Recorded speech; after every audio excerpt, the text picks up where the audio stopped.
একটু হাত দিয়ে দেখি। এই মিয়া, আলুর গায়ে হাত দেওয়া নিষেধ।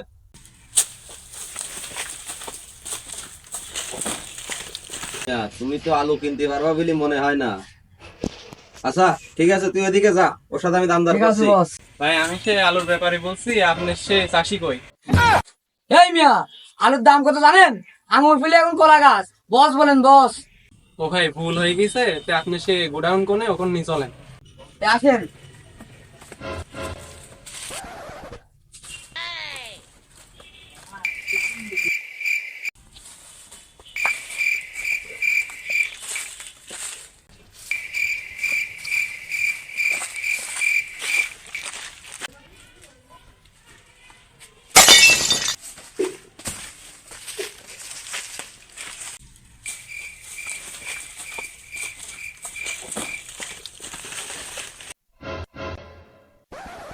বস, আলু নেবে। এ আলু কয় টন লাগবে? 1 টন আলু লাগবে। তাহলে তো আলুর স্যাম্পল দেখাতে হবে, তবে ভুলেও স্যাম্পলের গায়ে যেন হাত দিবা না। এই লাল্লু, জি বস। এদিকে আয় তো। জি বস। এই ব্যাপারীটাকে আলু দেখাবি, আর শোন, আলুর গায়ে যেন না হাত দেয়, দূরের থেকে দেখাবি স্যাম্পল। যদি আলুর গায়ে হাত দেয় প্রথমে ওয়ার্নিং দিবি, তারপরে যদি না শোনে ডাইরেক্ট গুল্লি করে দিবি। ঠিক আছে বস। নিয়ে যা। আসেন। এই যে আলু, এই যে আলু 1.5 লাখ, এটা 2.5 লাখ, এটা 50,000, এটা 30,000। কোনটা নেবেন দেখেন। একটু হাত দিয়ে দেখি। এই মিয়া, আলুর গায়ে হাত দেওয়া নিষেধ। আরেকবার দেখি। এই মিয়া, আমার কিন্তু গুলি করার অর্ডার আছে। পরে পরে যাওয়ার কি টিকিট কাটার ইচ্ছা আছে নাকি আপনি?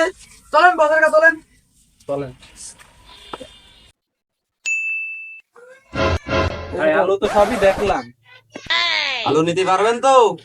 হ্যাঁ ইনশাল্লাহ পারবো। আচ্ছা, তাহলে তুই ওদিকে যা, আমি কথা বলি। ঠিক আছে বস। তাহলে আলুর তো দাম দর বলেছে ও, তাতে 1 পয়সাও কম নাই। নিলেও নিতে পারো, না নিলেও নিতে পারো, কারণ দেখলেই তো সে আলু জেলখানার মধ্যে রেখে দিয়া। তাহলে কি ট্রাক ভেড়া দিও আমার গোডাউনে, মাল তুলে দেবো না? হ্যাঁ পাঠাই দেবো না। হ্যাঁ, আর শোনো, আলুর তো দাম শুনিছো, জমি জায়গা বেশি, টাকা রেডি করো, যাও। আচ্ছা সবই তো বুঝলাম, সে আপনি ওই জঙ্গলের মধ্যে বসে থাকার কারণ কি? এই মিয়া, ঝড়ের মধ্যে না থেকে কি করবো? হঠাৎ করে দেখলে না আলুর কি অবস্থা, আঙ্গুল ফেলে কলা গাছ, এই জন্য ঝড়ের মধ্যে নাচি, জানো চোর ডাকাতের উৎপাত না হয়। দেখছো না এখন কি অবস্থা, পুলিশ প্রশাসন তো সব হা করিয়া আছে। ঝড়ের মধ্যে নাচি, নিজের সেফটি নিয়ে আসি, জানো পুলিশ এসেও আমার থেকে আলু ছিনাই না নিজের তারে। এই কারণে ঝড়ের মধ্যে যাও, ট্রাক ভেড়া দিও, সময় মতো মাল দিয়ে দেবো নে, যাও।